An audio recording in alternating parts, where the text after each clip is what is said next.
Om Swastiastu.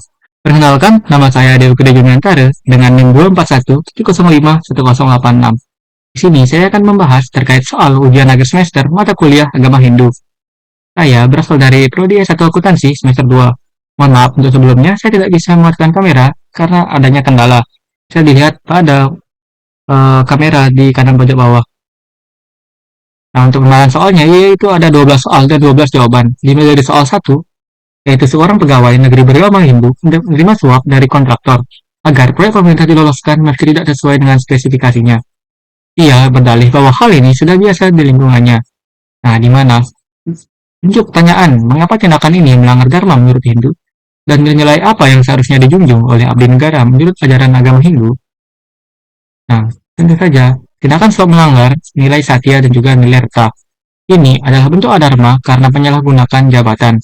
Cara Muscaya Sloka 262, di mana pelanggaran dharma membawa penderitaan.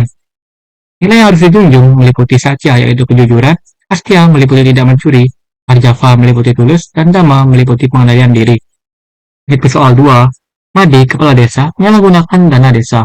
Ia dipercaya bahwa karena tidak ada yang tahu, ia tidak akan terima hukuman. Di mana bagaimana konsep Karmapala menjelaskan konsekuensi dari tindakan Madi, dan apa pesan moral dari Karmapala sebagai pemimpin? Tindakan Made menghasilkan karma buruk, di mana karma palu menunjukkan setiap tindakan yang ada akibatnya. Pegawai kita keempat, nomor 17, di mana pentingnya memahami karma. Pemimpin harus sadar bahwa kekuasaannya adalah amanah, bukan untuk disalahgunakan. Hal selanjutnya yaitu anggota DPRD Hindu memperkaya diri lewat korupsi, di mana saat upacara di pura, ia memimpin persembahyangan dan berbicara tentang kebajikan. Jadi, tinggal dari prinsip satya dan juga reta. Dan apa bentuk kemunafikan spiritual dan sikap umat Hindu? Tindakan tersebut melanggar satya dan juga reta, di mana ini disebut dambu atau yang biasa dikenal sebagai kemunafikan rohani. Pegawai Gita 16 nomor 4. Umat Hindu harus kritis dan menjunjung nilai kejujuran, di mana tidak terjebak dalam penampilan spiritual semu. Soal selanjutnya yaitu ada ketua panitia pembangunan pura mengeluarkan dana sumbangan umat, di mana ia tetap memimpin karya yatnya. Jadi, bagaimana tindakan ini mencerdai yatnya, dan apa akibat spiritual dan sosial dari tindakan ini? Nah, jadi mengelapkan dana yatnya mencemari kesuciannya. Akibat spiritualnya yaitu ada karma buruk, dosa yatnya, dan akibat sosialnya yaitu hilangnya kepercayaan, umat perpecahan, dan juga tidak sesuai dengan sloka Bhagavad Gita nomor 3, nomor 13, yaitu ada yatnya harus tulus agar bebas dari dosa. Dan soal selanjutnya yaitu soal 5. Siswa SMA mencontek dan menyuap tugas agar nilainya naik. Ia meniru perilaku ayahnya yang seorang pejabat. Jadi, bagaimana nilai Hindu menanamkan pendidikan anti korupsi sejak dini dan sebutkan sloka yang menjadi pedoman karakter jujur. Nah, untuk nilai Hindunya yaitu ada Satya, Ahimsa, Asteya yang harus ditanamkan sejak kecil. Untuk slokanya yaitu ada Saramuscaya, apa 1 dan Bhagavad Gita 16, 1-3, menjadi dasar kejujuran dan pengendalian diri, di mana pendidikan karakter dimulai dari keluarga terlebih dahulu. Untuk soal nomor 6, di mana saat Nyepi, umat Muslim menjaga ketenangan. Saat Idul Fitri, umat Hindu membantu parkir di masjid. Apa nilai-nilai ajaran Hindu yang tercermin dalam sikap umat Hindu? Jawabannya, nilai tato nasi, ada nilai ahimsa, dan juga nilai dharma negara, di mana disebutkan dalam Rig Veda nomor 1, yaitu pada bagian 164.46, keberanian itu satu, disebut banyak nama, yang artinya menghargai perbedaan adalah bagian dari dharma. Selanjutnya yaitu ada soal 7, Wayan ikut menghias kelas saat Natal. Ia menghormati temannya yang juga merayakan. Bagaimana ajaran tato nasi dan juga Vasudhaiva kutambahkan diterapkan? Jawaban 7. Wayan menjalankan empati dan juga menghargai perbedaan. Sesuai dengan Upanishad 6, 8.7, Tattva Masi.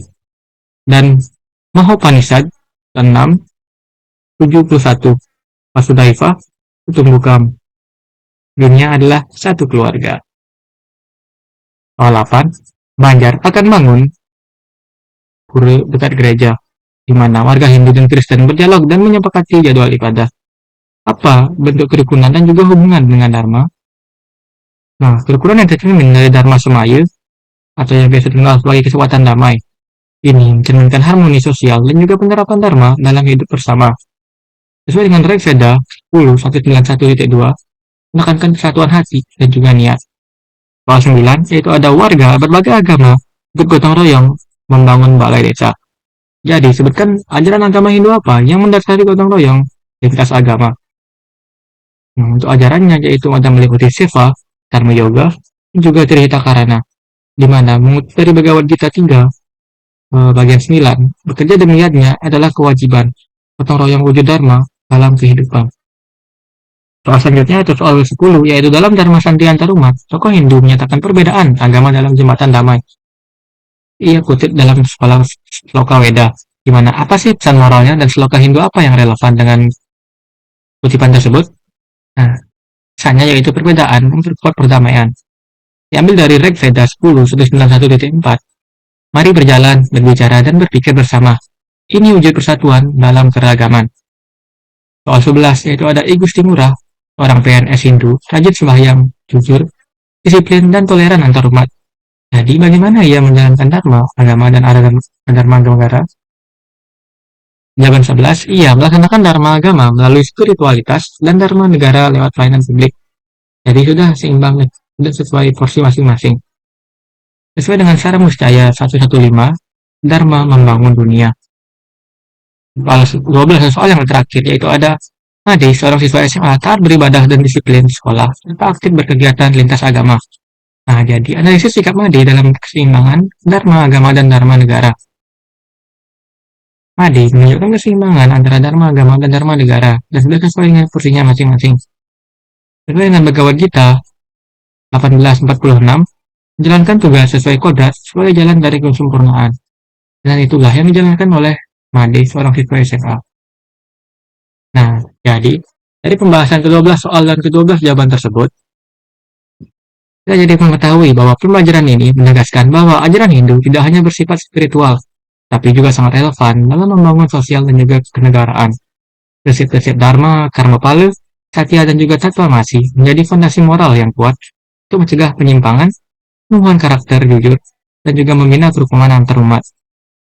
Nilai-nilai ini harus ditanamkan sejak dini, diterapkan dalam kehidupan pribadi, sosial, dan juga profesional, demi terciptanya masyarakat yang adil, harmonis, dan juga mengenaskan kebenaran.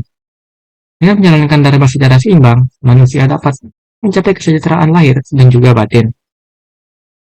Sekian presentasi dari saya, yaitu Dewi Dijinantara dengan yang belakang 1086, Prodi S1 Akuntansi semester 2.